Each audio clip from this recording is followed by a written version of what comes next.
आज के वीडियो में हम सीखेंगे लारावेल के फोल्डर स्ट्रक्चर के बारे में। अगर आप बिगिनर हो और आप कंफ्यूजन में हो कौन सा फोल्डर क्या काम करता है, तो ये वीडियो आपके लिए परफेक्ट है। चलिए तो बिना टाइम गवाए स्टार्ट करते हैं। नमस्कार दोस्तों, मेरा नाम विशाल लाल है। चलिए तो दोस्तों, फोल्डर स्ट्रक्चर को समझने से पहले अनस्ट्रक्चर फोल्डर और स्ट्रक्चर फोल्डर को समझते हैं। यहाँ पे मैंने दो इमेजेस लगाई है, जिसमें लेफ्ट साइड की जो इमेज है उसमें अनस्ट्रक्चर फाइल है, राइट साइड इमेज में स्ट्रक्चर फाइल है। तो पहले दोस्तों हम अनस्ट्रक्चर फाइल को समझते हैं। जितनी भी हमारी फाइल है वो सभी एक ही जगह पे होगी, चाहे वो इंडेक्स फाइल हो, इमेजेस फाइल हो, CSS फाइल हो, JS फाइल हो, और सभी एक ही जगह पे होने के कारण हमें जल्दी से कोई फाइल मिलेगी भी नहीं। और राइट साइड पे जो मैंने इमेज बनाई है उसमें मैंने सारी फाइल स्ट्रक्चर में दिखाई है। मीन्स कि जब भी हमें जो फाइल चाहिए वो हमें ईजिली मिल जाएगी। मीन्स सिंपल भाषा में समझे तो हम कोई भी चीज़ स्ट्रक्चर फोल्डर में रखें तो हमें वो ईजिली मिल जाएगी, और हम उसे अनस्ट्रक्चर्ड में रखें तो वो हमें ईजिली नहीं मिलेगी। तो दोस्तों ये था एक सिंपल कंसेप्ट। अब हम समझते हैं सिंपल भाषा में लारावेल के फोल्डर स्ट्रक्चर को।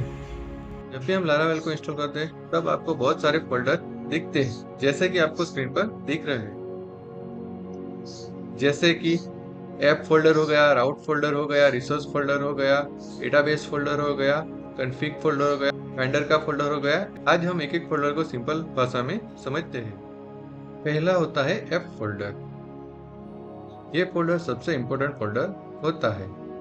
ये फोल्डर में जो फाइल है इसके अंदर हम मेन लॉजिक लिखेंगे।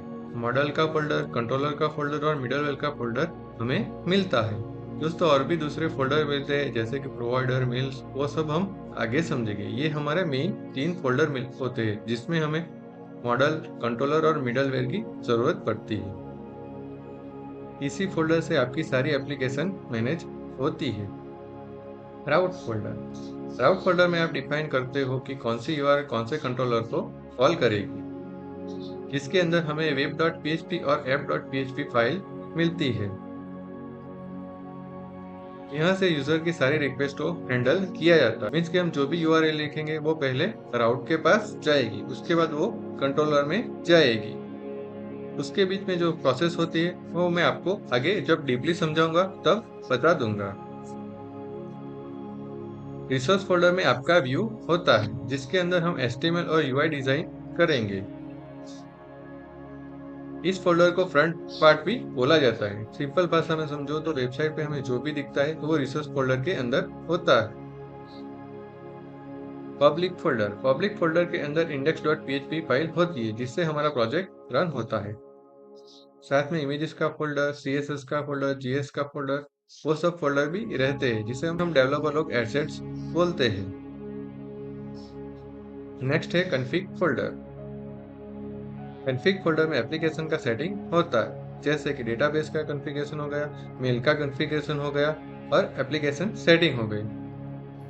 सिंपल भाषा में समझे तो हमारी लारावेल एप्लीकेशन में जितने भी सेटिंग और कॉन्फ़िगरेशन होंगे वो सभी इसी फोल्डर में से होंगे। उसके बाद आता है डेटाबेस फोल्डर के अंदर माइग्रेशन रहेंगे, सीडर्स रहेंगे और फैक्ट्रीज रहेंगी। यहाँ से हम डेटाबेस मैनेज करते हैं। हम बोले तो इस फोल्डर से हम हमारी एप्लीकेशन के सारे डेटा को यहाँ से ही मैनेज कर सकते हैं, जैसे कि क्रिएट करना, डिलीट करना, अपडेट, रिमूव करना, डमी एंट्री करना, कोई फील्ड ऐड करना, डिलीट करना, सब कुछ हम यहाँ से मैनेज कर सकते हैं। नेक्स्ट है स्टोरेज फोल्डर, जिसके अंदर हमारे प्रोजेक्ट के लॉग्स होंगे और अपलोड की हुई फाइल्स होंगी।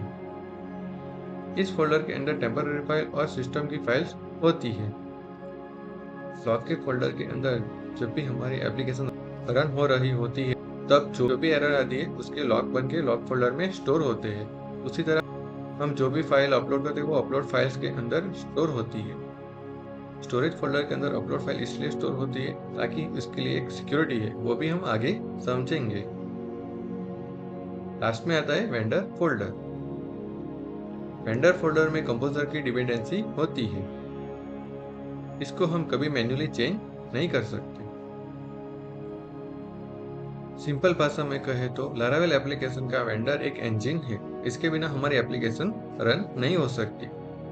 जब भी लारावेल इंस्टॉल करते हैं तो हमें दूसरी फाइल्स भी मिलती है, जैसे कि env file, env example file, artisan file, composer JSON file, package JSON file, config JSON file. इसके बारे में भी हम डीपली समझेंगे। आगे स्टेप बाय स्टेप हम सब कुछ सीखेंगे लारावेल के ऐप फोल्डर के बारे में, और ऐप फोल्डर के अंदर हमें कौन से फोल्डर मिलते हैं और कौन से फोल्डर में हम कौन सा लॉजिक लिखेंगे, वो सब समझेंगे। अगर आपको वीडियो पसंद आया तो लाइक करो और साथ में मेरे चैनल को सब्सक्राइब करना मत भूलना। Thank you for watching. Happy coding.